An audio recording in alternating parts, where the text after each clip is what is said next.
ವೀಕ್ಷಕರ ನಮಸ್ಕಾರ. ನಿನ್ನೆ ಫೈನಲ್ ಪಂದ್ಯದಲ್ಲಿ SRH ಹಾಗೂ KKR ತಂಡವು ಮುಖಾಮುಖಿಯಾಗಿದ್ದವು. ಇನ್ನು ವೀಕ್ಷಕರ ಈ ಒಂದು ಪಂದ್ಯದಲ್ಲಿ KKR ತಂಡವು ಭರ್ಜರಿಗೆ ಗೆಲುವನ್ನು ಸಾಧಿಸಿತು.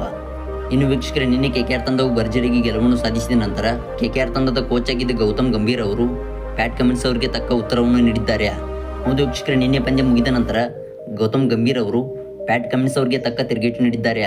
ವೀಕ್ಷಕರ 2024ರ IPL ಪಂದ್ಯಾವಳಿಯಲ್ಲಿ KKR ಹಾಗೂ SRH ತಂಡವು ಭರ್ಜರಿಗೆ ಪ್ರದರ್ಶನ ತೋರಿದ್ದವು. ಇನ್ನು ವೀಕ್ಷಕರ ಎಲಿಮಿನೇಟರ್ನ 1ನೇ ಪಂದ್ಯದಲ್ಲೂ ಕೂಡ SRH ಹಾಗೂ KKR ತಂಡವು ಮುಖಾಮುಖಿಯಾಗಿದ್ದವು. ಇನ್ನು ವೀಕ್ಷಕರ ಈ ಒಂದು ಪಂದ್ಯದಲ್ಲಿ KKR ತಂಡವು SRH ತಂಡವನ್ನು ಸೋಲಿಸಿ ಫೈನಲ್ ಹಂತಕ್ಕೆ ಲಗ್ಗೆಯಿಟ್ಟಿತು. ಆದರೆ ವೀಕ್ಷಕರ SRH ತಂಡವು ತನ್ನ ಎಲಿಮಿನೇಟರ್ನ 2ನೇ ಪಂದ್ಯದಲ್ಲಿ RR ತಂಡವನ್ನು ಸೋಲಿಸಿ ಮತ್ತೆ ಫೈನಲ್ಗೆ ಲಗ್ಗೆಯಿಟ್ಟಿತು. ಇನ್ನು ವೀಕ್ಷಕರ ಇದಾದ ನಂತರ ನಿನ್ನೆ ನಡೆದ SRH ಹಾಗೂ KKR ತಂಡದ ಫೈನಲ್ ಪಂದ್ಯದಲ್ಲಿ KKR ತಂಡವು 8 ವಿಕೆಟ್ಗಳ ಭರ್ಜರಿ ಗೆಲುವು ದಾಖಲಿಸಿತು. ವೀಕ್ಷಕರ ಈ ಒಂದು ಪಂದ್ಯದಲ್ಲಿ SRH ತಂಡವು ಕಳಪೆ ಪ್ರದರ್ಶನ ತೋರಿದ್ದು ತನ್ನ ನಿಗದಿತ 20 ಓವರ್ಗಳಿಗಿಂತ ಮುಂಚಿತವಾಗಿ ಕೇವಲ 18.3 ಓವರ್ಗಳಲ್ಲಿ 113 ರನ್ಗಳಿಗೆ ಆಲ್ಔಟ್ ಆಯಿತು. ಹೌದು ವೀಕ್ಷಕರ, ಫೈನಲ್ ಹಂತದಲ್ಲಿ SRH ತಂಡವು ಕಳಪೆ ಪ್ರದರ್ಶನ ತೋರಿತು.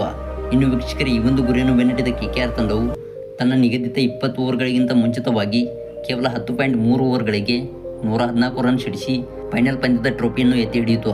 ಹೌದು ವೀಕ್ಷಕರ, ಇದರೊಂದಿಗೆ KKR ತಂಡವು 3ನೇ ಬಾರಿಗೆ ಚಾಂಪಿಯನ್ ಆಗಿ ಹೊರಹೊಮ್ಮಿದೆ. ಇನ್ನು ವೀಕ್ಷಕರ ಪಂದ್ಯ ಮುಗಿದ ನಂತರ ಪ್ರೆಸ್ ಕಾನ್ಫರೆನ್ಸ್ನಲ್ಲಿ ಮಾತನಾಡಿದ ಗೌತಮ್ ಗಂಭೀರ್ ಅವರು ಶಾಕಿಂಗ್ ಹೇಳಿಕೆ ಕೊಟ್ಟಿದ್ದಾರೆ.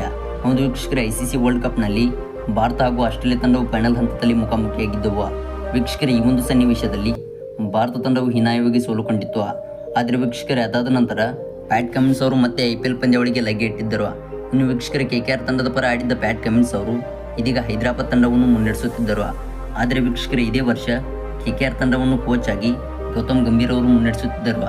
KKR ತಂಡದ ಪರ ಗೌತಮ್ ಗಂಭೀರ್ ಅವರು ಬಲಿಷ್ಠ ತಂಡವನ್ನು ಕಟ್ಟಿ ಫೈನಲ್ ಪಂದ್ಯವನ್ನು ಗೆದ್ದುಕೊಂಡರು. ಇನ್ನು ವೀಕ್ಷಕರ ಪ್ಯಾಟ್ ಕಮಿನ್ಸ್ ಅವರಿಗೆ ತಕ್ಕ ತಿರುಗೇಟು ನೀಡಿದ್ದನ್ನು ಕೇಳಿದರೆ ನಿಜವಾಗಲೂ ನೀವು ಶಾಕ್ ಆಗ್ತೀರಾ. ನಮ್ಮ ಭಾರತದ ಕೋಚರ್ಗಳ ವಿರುದ್ಧ ಹೊರದೇಶದವರ ಆಟ ನಡೆಯುವುದಿಲ್ಲ.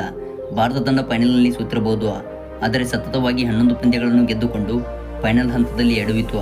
ಆದರೆ ಇದಕ್ಕೆ ಕಾರಣ ನಮ್ಮ ಪ್ಲೇಯರ್ಸ್ಗಳ ಓವರ್ ಕಾನ್ಫಿಡೆನ್ಸ್. ಹೌದು, ನಮ್ಮ ಭಾರತ ತಂಡವು ಸತತವಾಗಿ 11 ಪಂದ್ಯಗಳನ್ನು ಗೆದ್ದುಕೊಂಡಿತ್ತು, ಆದರೆ ಫೈನಲ್ ಹಂತದಲ್ಲಿ ಒಂದೇ ಪಂದ್ಯವನ್ನು ಎಡವಿತು.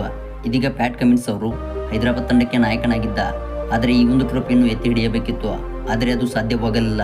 ಇದು ಭಾರತ ತಂಡದ ಕೋಚರ್ಗಳ ಶೈಲಿಯೇ.